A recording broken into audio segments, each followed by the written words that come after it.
The iPhone X is Apple's most important and most expensive new smartphone in 4 years, bringing with it a significant change to the design, dumping the home button to usher in a full screen experience.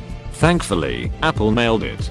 So, welcome in the short review of iPhone X. More than a day's battery. The iPhone X's battery lasts almost as long as the iPhone 8 Plus 2. Using it as my primary device with hundreds of emails, messages and push notifications, around 5 hours listening to music on Bluetooth headphones, an hour of Netflix, a quick game, and around 10 or so photos shot a day. The iPhone X lasted just under 30 hours between charges. That meant it would last from 7 AM till around lunchtime on the second day. Most users will see at least a day's battery out of it when new, and hopefully still a day when a year or so old and the battery has lost a little of its capacity. The iPhone X can fast charge from a USB-C power adapter, but like the iPhone 8 and 8 Plus one isn't included in the box. Wireless charging works great, particularly when sitting at a desk or overnight on a bedside table, but isn't as fast as a cable. Face ID. The big new feature for the iPhone X is Face ID, Apple's facial recognition system that uses an infrared camera to map your face with the help of a dot projector and infrared light. As the iPhone X has no fingerprint scanner, Face ID is the only biometric security system available for unlocking the smartphone and its apps or authenticating payments. My experience with even the best facial recognition systems, such as those on Microsoft's Surface computers, made me skeptical as to whether Face ID would work well enough to replace the tried and trusted fingerprint scanner. iOS 11. The iPhone X runs Apple's latest software, iOS 11.1, and for the most part it is exactly the same as iOS running on any other modern iPhone, including the iPhone 8. Beyond the disappearing home button, there are a few other differences from regular iOS.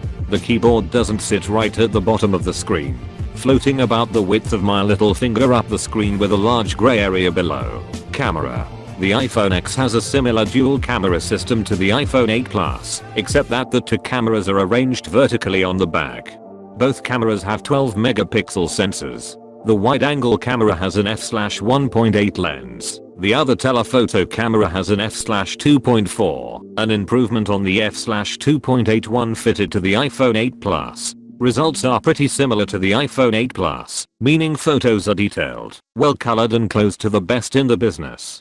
The iPhone X's telephoto camera has slightly better low light performance, which is welcome. Verdict. The iPhone X is without a doubt the best iPhone Apple has ever made, and it represents a much needed leap forward in design for the company. It still runs the same apps as other iPhones, and has the same camera on the back, and the same processor and memory as the iPhone 8 Plus. But by ditching the home button, extending the screen to fill the front, and introducing Face ID that actually works, it feels so much more modern. The irony is that the iPhone X is the best version of the iPhone for defectors from Android, as many of the changes will feel more familiar to them. Die-hard iPhone users might find some of the changes quite jarring. It's not perfect, the notch can be annoying, discovery of features on the phone is still atrocious, and it's difficult to believe any smartphone is worth £999, particularly when the best of the competition can be had for almost half that. But if you're looking for an iPhone, can't stomach splashing $1,000 on a phone, or we're already eyeing up the iPhone 8 Plus, this is the iPhone for you. The iPhone X is simply great. This is Earth Radio. And now here's human music.